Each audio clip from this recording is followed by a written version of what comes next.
Jhalod circuit house ખાતે આમ આદમી પાર્ટીની બેઠક યોજાઈ।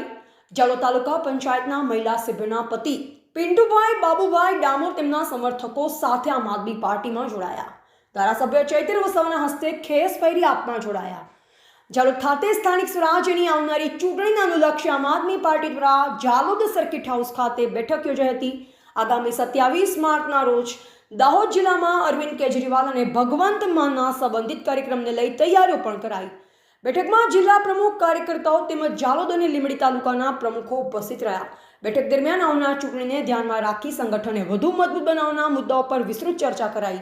બેઠકમાં ચૂંટણીના સંભવિત ઉમેદવારો અંગે પણ ચર્ચા કરાઈ।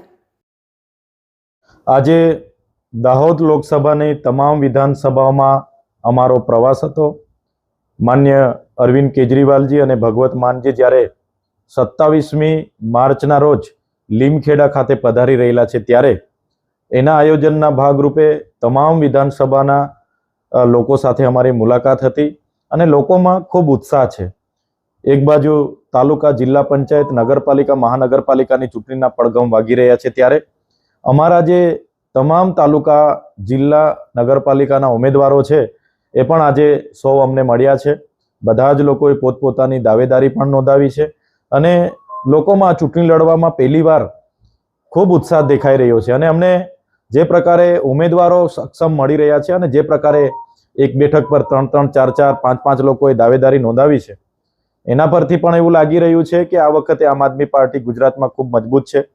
12,000 જેટલા ઉમેદવારો ઉતારવાની છે અને એમાં 2500થી પણ વધારે ઉમેદવારોની યાદી તૈયાર છે। ટૂંક સમયમાં યાદી પણ જાહેર થવાની છે। પહેલા તબક્કાની યાદી જાહેર થયા બાદ ફરી 5 દિવસ 7 દિવસમાં ફરી બીજા તબક્કાની યાદી જાહેર થવાની છે। એમ સંપૂર્ણ ગુજરાતમાં તમામ બેઠકો પર આમ આદમી પાર્ટી લડવા જઈ રહી છે। ટ્રાઇબલ જે બેલ્ટ છે, અંબાજીથી ઉમરગાંવ જે વિસ્તાર છે, એની વાત કરું તો આજે એ વિસ્તારમાં આમ આદમી પાર્ટી ખૂબ મજબૂત છે। અમે જે વિસ્તારના પ્રવાસો કર્યા છે ત્યાંની તમામ તાલુકા બેઠકો, તાલુકા પંચાયતો હોય, જિલ્લા પંચાયતો હોય, આમ આદમી પાર્ટી આવનારા દિવસોમાં પોતાની પ્રમુખ સાથેની સંપૂર્ણ બોડી પણ બનાવશે એવી અમને પણ પૂરી વિશ્વાસ અને ખાતરી છે।